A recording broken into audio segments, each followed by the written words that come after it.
data gitu. itu harta yang paling berharga sekarang ya. Karena kalau bukan keluarga loh. Kalau kata keluarga Cemara kan harta yang paling berharga keluarga. Kalau keluarga bisa dibangun kembali. Kalau data hilang nggak bisa diapa-apakan, masa mau mungkin pulang. gara-gara itu kali, Prof. Iya. Masih terpaku bahwa harta yang berharga adalah keluarga. Jadi yang dijaga tuh keluarga, bukan data gitu.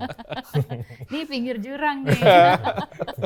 Masih dari Menkominfo waktu kami berkomunikasi. Katanya berkomunikasi dengan teman-teman Mas Dio.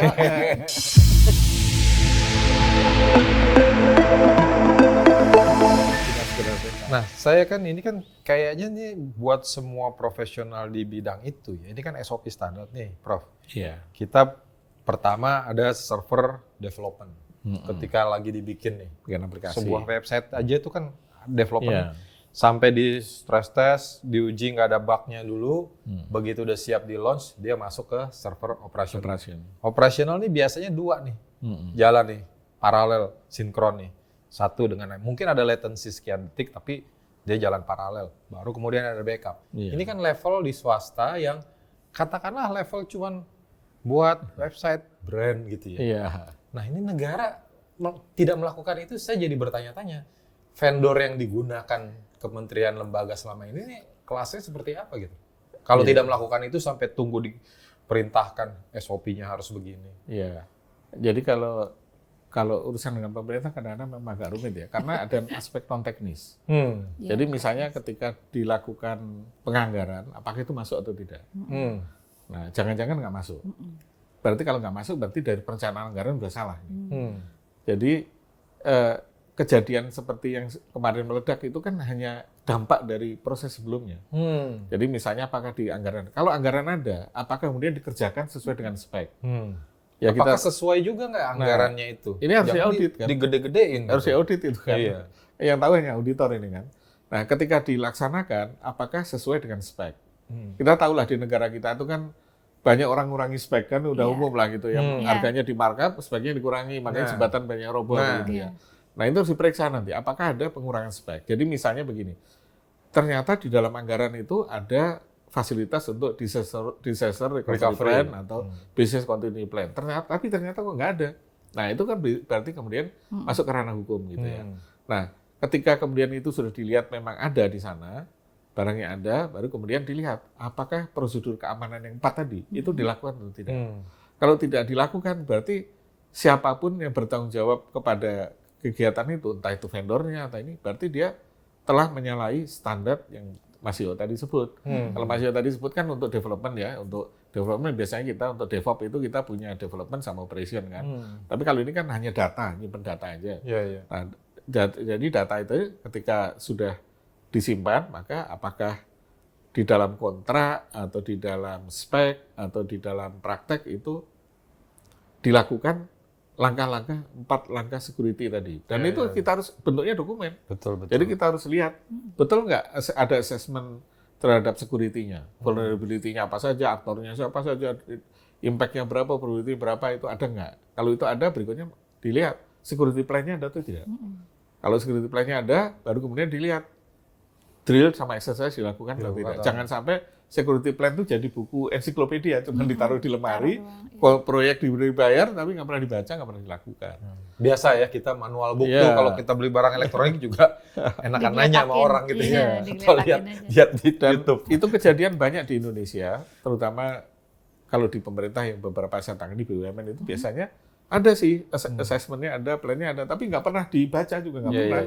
Cuman jadi pedoman ditaruh di lemari. Kalau dibaca aja nggak pernah, artinya dilaksanakan pun pasti nggak pernah.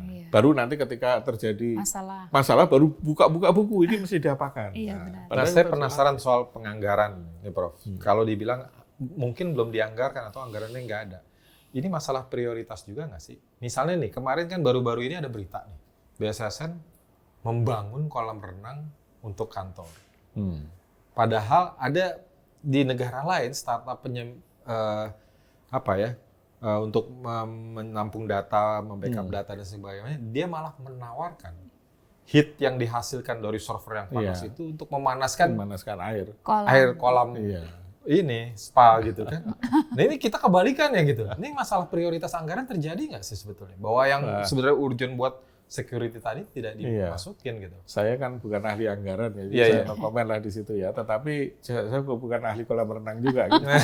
Tetapi memang sebetulnya kalau kita bicara anggaran, ya sebetulnya enggak, kan ini ya. Kalau kita misalnya katakanlah kan total anggaran PDN itu kan besar ya, berapa triliun tuh kalau nggak Iya. salah. 7 apa 4 triliun gitu ya. Sementara kemarin baru berapa ratus miliar gitu kan. Mungkin karena memang anggarannya baru ada segitu. Tetapi kan anggaran segitu tidak berarti kemudian Tetap bisa dilakukan. lah. ya ibaratnya bikin baju tuh lengannya nggak ada kan nggak mungkin, harus utuh kan. Iya. Tapi skalanya mungkin kecil Ya. gitu ya. Jadi mungkin storage-nya mungkin tadinya dirancang misalnya harus 10 tera ya sekarang 5 tera saja. Tapi Ya. komplit. Ya. Semua termasuk produksi security-nya ada semua gitu. Jadi kalau tadi contohnya kalau uang kita sedikit bikin baju ya jangan sampai nggak ada lengannya. Bajunya aja bikin kecil. Bahannya gitu. beli yang murah. beli yang jangan- murah bahannya dan jangan sebagainya. kasmir Iya. gitu ya. Tapi bajunya utuh. Nah, Iya. kebanyakan di kita yang terjadi kasus-kasus termasuk di BUMN kemarin, termasuk di ya kita ngomonglah di bank yang pernah kejadian itu nggak ada. Security plan-nya itu nggak ada. Di BSI nggak ada kemarin itu. Ya faktanya ketika terjadi pelanggaran bingung malah. Iya sih. Kita baca di media itu servernya diruqyah segala macam itu kan. Berarti kan nggak ada planningnya, masa server diruqyah gitu. Atau dilakukan komunikasi persuasi hacker-hacker. Ayo dong, jangan nyerang. Jangan nyerang kita dong, gitu ya. Saya pernah dapat cerita tapi ini nggak bisa dikonfirmasi. Jadi mudah-mudahan benar bisa salah ya. Ketika terjadi peretasan di Bank BSI itu ada upaya untuk kita ini kan bank Islam, tolong dong kita kan untuk umat gitu. Hackernya Semuanya jawabnya diruqyah. bilang, wah kita ini hacker itu nggak kenal agama, nggak kenal ya duit aja Iya gitu. benar. Jadi begitu. Jadi itu permintaan tebusan untuk membuka data itu kan nggak dikabulkan katanya. Iya. Akhirnya datanya hilang ya. Iya.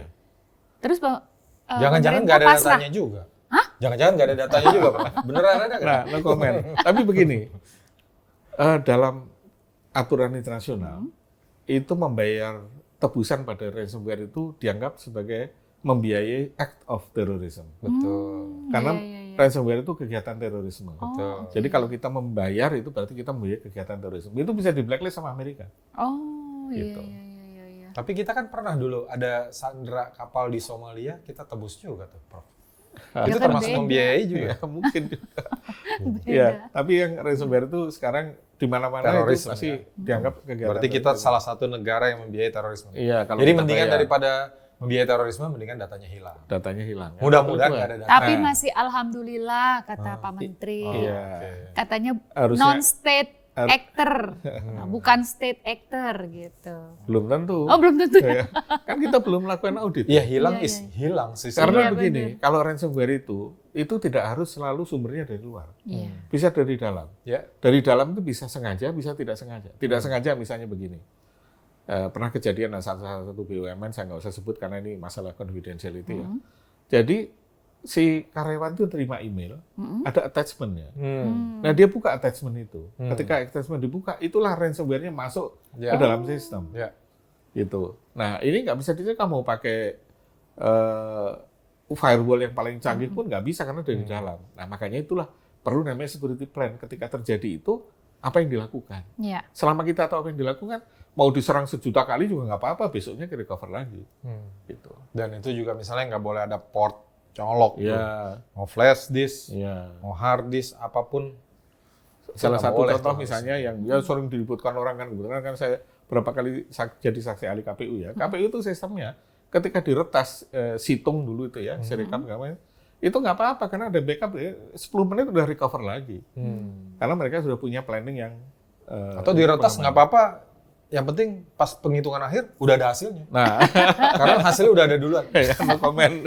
Itu zaman Orba. Zaman Orba. Orde Bapak. Tapi intinya di situ di KPU itu ada skenario itu. Jadi Ya. kalau terjadi peretasan itu dengan segera apa yang dilakukan, makanya cepat. Oke. Gitu. Nah ini kan sangat karut-marut nih. Saya jadi bingung sekarang tadi kita nggak tahu siapa yang bertanggung jawab. Apakah si vendornya yang membackup atau siapa? Nah tapi sebenarnya siapa sih nih kalau saya ngeliat nih ya. Ini kan satu data ini yang mendapat wewenang Kominfo. Tapi di satu sisi Kominfo regulator juga. Ya. Lalu BSN perannya apa di situ? Iya. Dia regulator juga. Jadi sebenarnya harusnya gimana sih, Prof? Iya. Dia regulator sebagai operator juga atau gimana gitu? Nah, ini pertanyaan berat. Silakan minum dulu, Pertanyaan Prof. berat. Aduh, kita minum dulu. Kita minum Prof. dulu. Aduh. Jadi Wasit memang sebagai harusnya- pemain juga nih. Memang harusnya itu dipisahkan. Dulu pernah ada ide pemikiran bahwa data ini di bawah BPS. Saya pernah dengar itu BPS. waktu masih awal-awal satu data itu katanya di bawah BPS. Nah, tapi nggak tahu tiba-tiba kok di bawah Kominfo. Saya nggak tahu proses politik apa yang terjadi di sana. Memang harusnya Kominfo itu sebagai regulator dia mengenforce tadi, misalnya katakanlah ini di PDN itu di bawah lembaga X gitu ya, apapun X itu. Kominfo sebagai pihak luar dia bisa mengenforce itu. Sudah lakukan audit belum? Ya. Sudah lakukan ini belum? Nah, sekarang karena dia sendiri, ya dia tidak. Jadi tidak bisa mengawasi tidak dirinya mengawasi sendiri. Iya, iya. Nah, BSSN itu sesuai dengan tupoksinya kan berkaitan dengan cyber. Jadi urusannya urusan cyber aja, gitu. Termasuk mengenforce security cyber dan sebagainya. Nah, kemudian kalau kita bertanya siapa yang salah, siapa yang ini nggak bisa kita tentukan. Kita harus lakukan audit, kita periksa, bukan Di audit audit lah. ya. Kita periksa lah. Sebetulnya kontraknya gimana sih?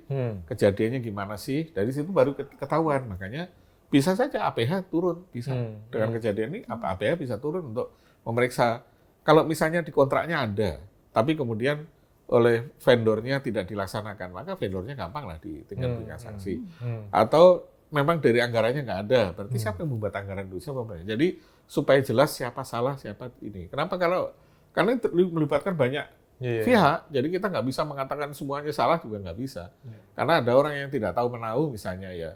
Contohnya ya saya bukan bela temennya Mbak Dia misalnya.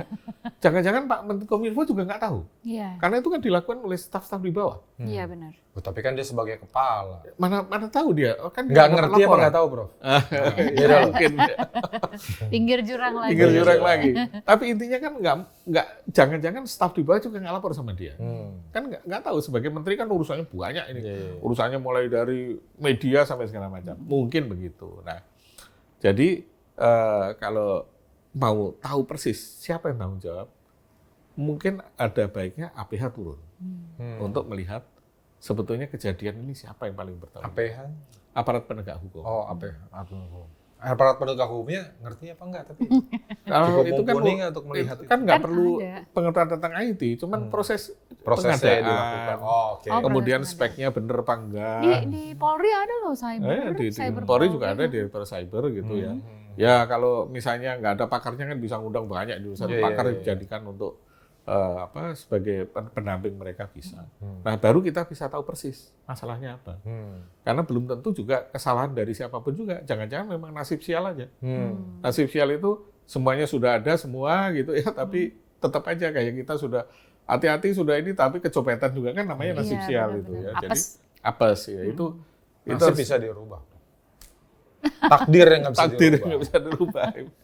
Ini Pak kalau ngomong sama Kiai susah, kelas berat. Nah jadi supaya clear itu, kalau mau ya dibawa ke aparat penegak hukum. Kalau mau clear ya. Tapi kalau mau kita biarkan saja ya nggak tahu juga. Kayaknya dibiarin terus. Ini kan bukan yang pertama kali nih, Prof. Saya kira 3 tahun terakhir ini kan udah banyak banget. Dan beberapa udah bayar juga Ya. ke hacker-hacker itu. Terus Cuman itu nggak jadi berita aja. kabarnya data itu akhirnya dijual di dark web. Kalau ransomware kan dia nggak ngambil data. Jadi dia Datanya kan di-encrypt. Jadi di-encrypt, saya yakin penyedia jasa, pemilik data itu sudah mengencrypt datanya juga. Jadi sudah nggak bisa dibaca secara umum. oh. Agak beda dengan kasus-kasus yang sebelumnya itu yang kasus Pencurian data. pencurian data itu datanya tidak di-encrypt, makanya bisa diambil kemudian dijual dijual. di dark web. Kalau ini kemungkinan besar saya yakin misalnya kayak imigrasi nggak mungkin nggak di-encrypt. Pasti oleh imigrasi di-encrypt. Di-encrypt, cuman nggak dibalikin aja gitu ya. Sehingga ketika diambil oleh si hacker ini, sama dia di-encrypt lagi kan. Nah, jadi ketika nanti enkripsinya dibuka, ya hackernya nggak bisa baca juga data itu.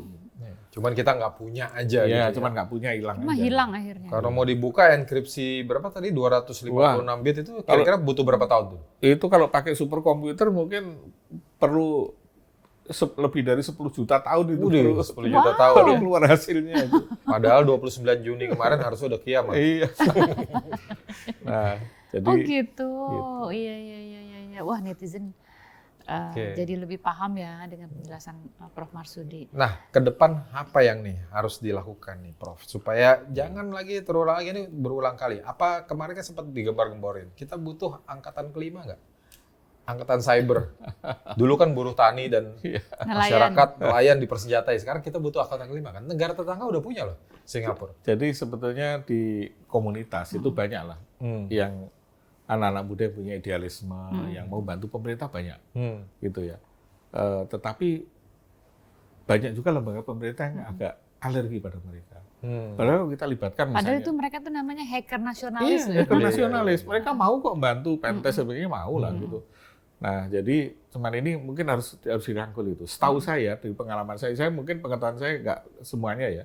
Hanya KPU, ini saya bukan muji-muji, hanya KPU yang melibatkan komunitas. Oh gitu. Jadi KPU itu kalau punya sistem undang komunitas. Ini kita punya gini-gini. KPU yang kapan nih, Prof? Yang sebelumnya. Oh, yang sebelumnya, bukan yang sekarang.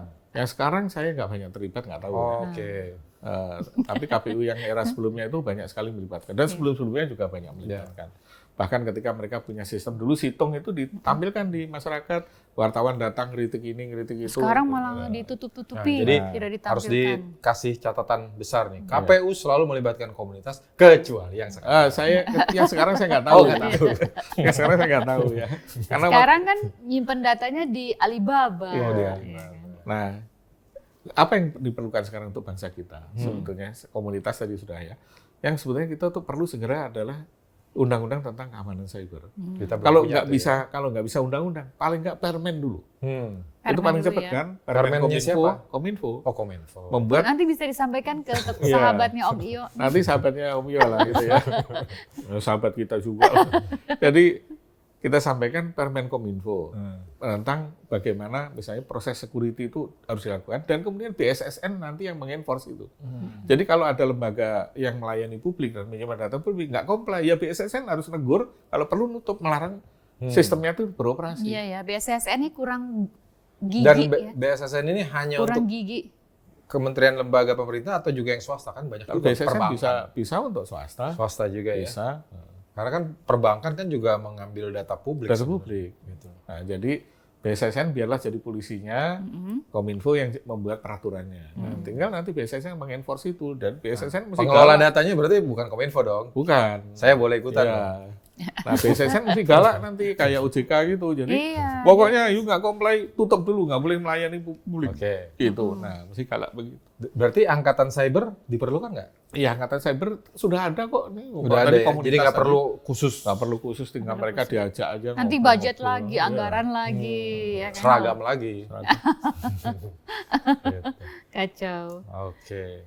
Jadi ini intinya sebenarnya pertahanan semesta sebetulnya. Ya. Dengan melibatkan komunitas cyber, komunitas digital, ya. Semua dilibatkan bersama-sama pemerintah. Jagain sama-sama nih kedaulatan digital Indonesia. Padahal kita nggak punya kedaulatan. Nggak punya kedaulatan, ada Starlink soalnya kan. Bukan hanya Starlink, ya itu telepon seluler kita, BTS kita nggak ada yang buatan Indonesia itu. Nah kita di mana berdaulat? HP kita aja kalau nggak buatan Korea, buatan Cina. Di mana kita berdaulat? Device kita nggak berdaulat kok. Dari device sampai software semuanya buatan luar. Nah, tapi nggak apa-apa, kita nggak berdaulat nggak apa-apa. Yang penting tadi security culture, kita hati-hati. Jadi kita tahu bahwa HP itu nggak aman, makanya jangan sembarangan ngeklik kalau ada orang ngirim APK, udah kawinan diklik, gitu kan. Sebenarnya sudah ada warningnya di situ kan, atau ada OTP ngirim ke kita, terus di situ sudah ada pemberitahuan, jangan berikan ini pada siapapun juga. Ketika ada orang nelpon kita kasih, itu kan namanya, sosialisasi keamanan digital, keamanan cybernya juga memang sangat harus perlu, marak ya dilakukan. Tapi itu dilakukan oleh NGO kayak SafeNet. Gitu itu sebenarnya juga membantu negara juga yang harus melakukan. Harusnya negara. Karena kan sumber dayanya terbatas. Swasta aja yang korporasi juga terbatas gitu. Dan memang kita sekali lagi harus sosialisasi, kita mulai perlindungan dari yang terkecil ya Prof. Iya. Melindungi keluarga dulu gitu ya. Balik lagi. Oke. Harta yang paling berharga adalah keluarga, keluarga, bukan data. Balik lagi. Oke, netizen yang budiman. Kita terbatas oleh waktu nih, tapi nanti kita akan ngobrol lagi dengan Prof. Marsudi di kesempatan yang lain. Terima kasih atas perhatiannya. Salam. Terima kasih semuanya. Terima kasih.